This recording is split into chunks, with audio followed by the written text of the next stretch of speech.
What if I told you that the most financed purchase in America right now isn't a car, it's not a vacation, it's not a new iPhone, it's groceries. And here's the surprising thing. Millions of Americans aren't just putting food on credit cards, but putting food on credit cards they can't fully pay back. Today, we're unpacking a fascinating and frankly unsettling new trend emerging from new research from the Urban Institute. These findings suggest that a growing number of households. A weekly trip to the grocery store has become something much bigger than a routine errand. It's become a finance decision, and one raises a very, very big question.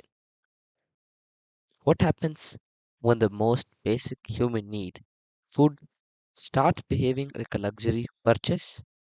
I'm your host, Shank. This is Business Insights Daily. The new grocery map. Picture a family standing in the checkout aisle. Cart isn't overflowing, no lobsters, no champagne, just the essentials. Bread, milk, eggs, vegetables, maybe a few snacks for the kids. A few years ago, that cart might have cost $150. Today, according to the Urban Institute, food prices have risen roughly 32% of the last 5 years. And when prices rise faster than household budgets can adapt, something interesting happens. People don't suddenly stop eating. Instead, they start changing how they pay. The Urban Institute found more than 63% of working age adults use credit cards to purchase groceries. Of those consumers, over a quarter experienced repayment challenges, meaning they either carried balances or struggled to make payments.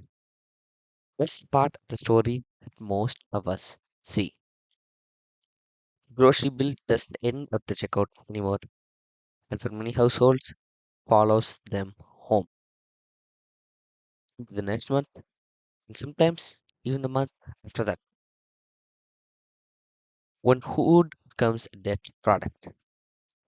Think about the original purpose of credit. It was designed to help people bridge temporary gaps. Car repair, an unexpected medical expense, an emergency.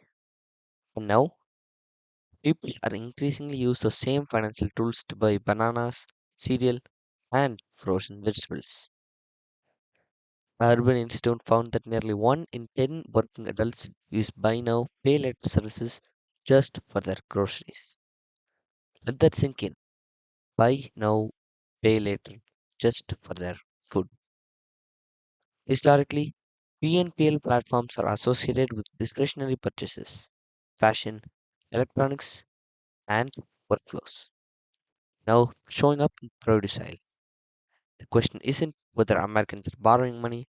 The real question is, when did dinner become a loan? That's where things get even more intriguing. Among those using BNPL for groceries, about a third reported missing a payment.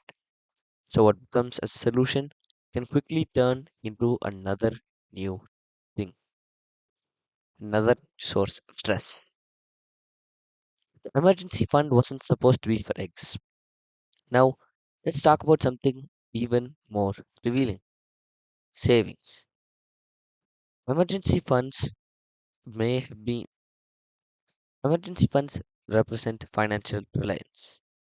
They're meant for job loss, medical emergencies, and unexpected life events.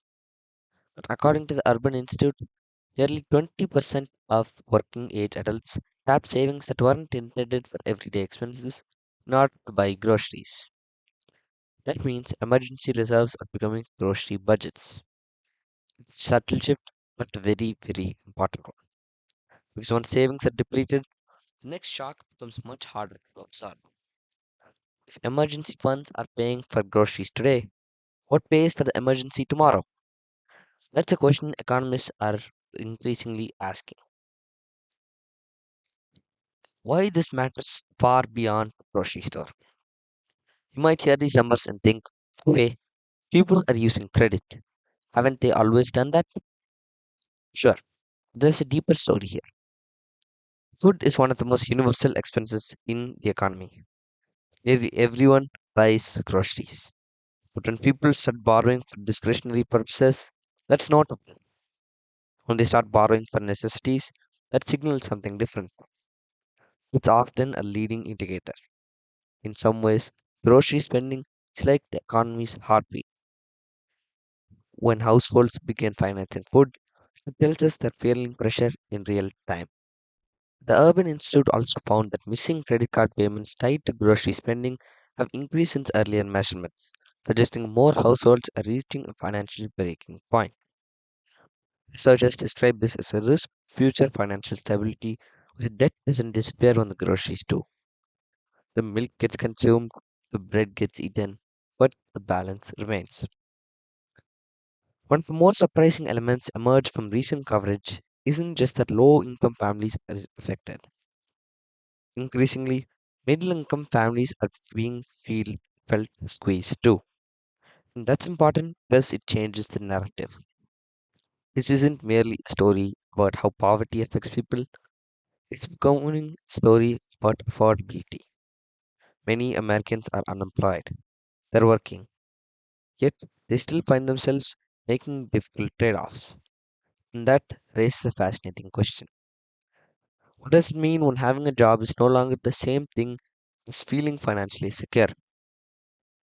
Historically, a paycheck was expected to cover the essentials. Today, a growing number of households are discovering that essentials are becoming more expensive than expected. Small decision, big consequences. Let's zoom in. Imagine you're standing at a grocery store. Your total is higher than you expected. You swipe a credit card. No big deal. Just this once. But the next week comes. The week after that, prices remain elevated. The balance starts growing, interest compounds. And now the grocery debt has transformed into a debt cycle. It's rarely dramatic, rarely obvious. It's incremental, few dollars at a time. And that's why precisely tools like this matter.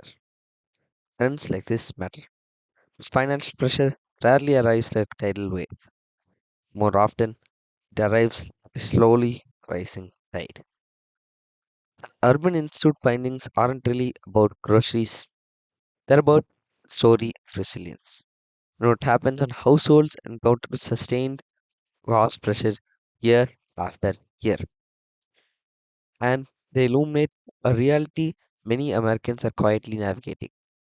People still need to eat, but increasingly they're asking a new question at checkout. Not do I need this? Because story isn't just about food. It's about household balance sheets. It's about credit. It's about financial stability. And ultimately, it's about how everyday people adapt when the economics of everyday life starts changing beneath their feet. That's it for today's edition of Business Insights Daily. If you enjoyed this episode, share it with a colleague, friend, or anyone who's ever looked at a grocery store receipt and wondered how it got this expensive.